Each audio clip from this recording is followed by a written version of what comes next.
If we open up the possibility that individuals in the United States can routinely start suing other governments, then we are also opening up the United States to being continually sued by individuals in other countries.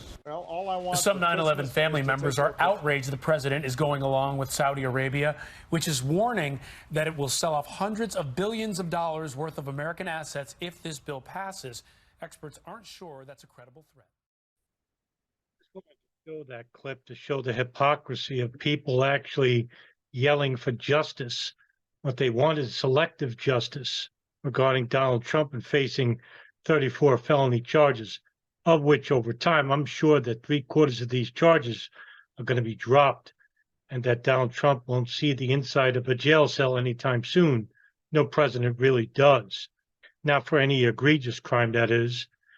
If you're going to prosecute Donald Trump, what about his assassination of Iranian General Qasem Soleimani? Actually, Qasem Soleimani was killed because he was actually killing the terrorists that the United States used to fund in Syria. And basically, they didn't want him to destroy the enemy that is actually trying to destroy their enemy, which is Bashar al-Assad in Syria. There's so many crimes that you could have charged Trump for, including war crimes. He dropped more drone strikes than Obama ever did, and I thought that was quite the miracle. But no, you went after him for some superfluous charge regarding payouts of a sexual mistress of sorts.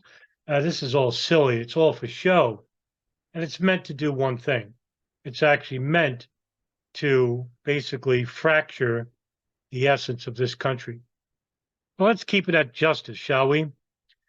For the hypocrisy of you people, of the fanatics, of the, I don't know what you are. I wouldn't even call you liberal because you stand for it. Back in September of 2016, when Obama was president, he actually nixed a bill that would have allowed the families of 9/11 victims to sue Saudi Arabia, the government, for their participation in 9/11 attacks. The argument was you can't hold the government accountable for radical militants and for what individuals do in their own accord.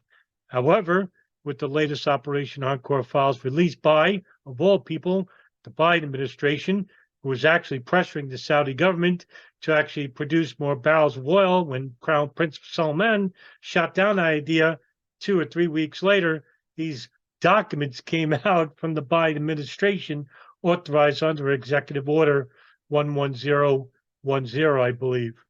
Shows you who's on your side. Well, Obama actually stated that the bill, which was sailing through the chambers of Congress, through the House and Senate, and with just a final passage just days before the 15th anniversary of the 9/11 attacks. But the White House said the bill, which doesn't defer specifically to Saudi Arabia, could backfire by opening up the U.S. government and its officials to lawsuits by anyone accusing the U.S. of supporting terrorism, rightly or wrongly. Hey, here's a hint. They do. In fact, under the Obama administration, they actually supported militants in overthrowing Bashar al-Assad in Syria. This was a CIA covert program that was backed by Saudi Arabia, Israel, and Jordan. It was called Operation Timber Sycamore. Millions and millions of dollars went through the hands of Salafi jihadists, terrorists that were supposed to be fighting on the war on terror. How about that one? And so that's why I played that clip, just to show you who's on your side. Obama, Biden, Trump, Bush. No, they're not on your side. So why the hell are you voting for these people? These people actually only care about the interests that they benefit from or that they empower and futurely benefit from. 9/11 is basically the essence of just about everything that we're experiencing right now.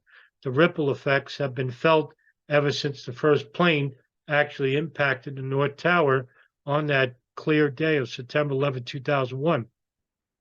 Let me add this as well. Throughout the last 22 years, the U.S. federal government, under this Democratic and Republican establishments, have basically kept a coordinated effort in keeping the truth hidden from the American people.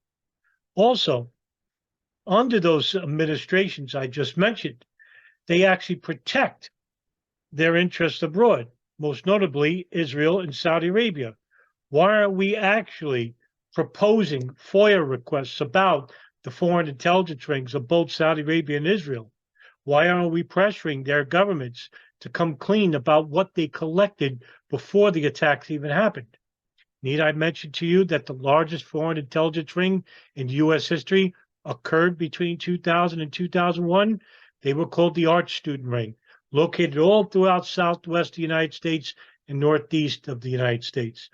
Meanwhile, out in the far west, Saudi government operatives like Omar al-Bayoumi, Fahad al-Tamari, Moussaad al-Jarrah, all were participating or facilitating logistically or financially two al-Qaeda operatives that were inside the United States that were known al-Qaeda operatives to them with the latest Operation Encore files.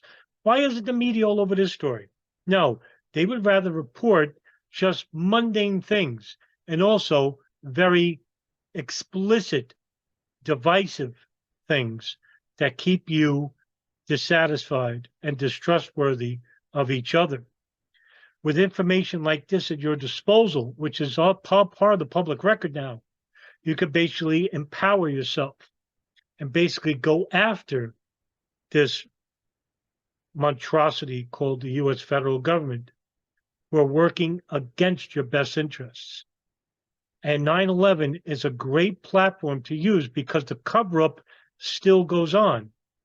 But unless you're willing to stop this nonsense, turn off your TV, and basically protest as a unified humanity in asking for 9/11 truth to be told to the victims' families at least, well, then you're playing a repetitious game that has one winner, and it's not you.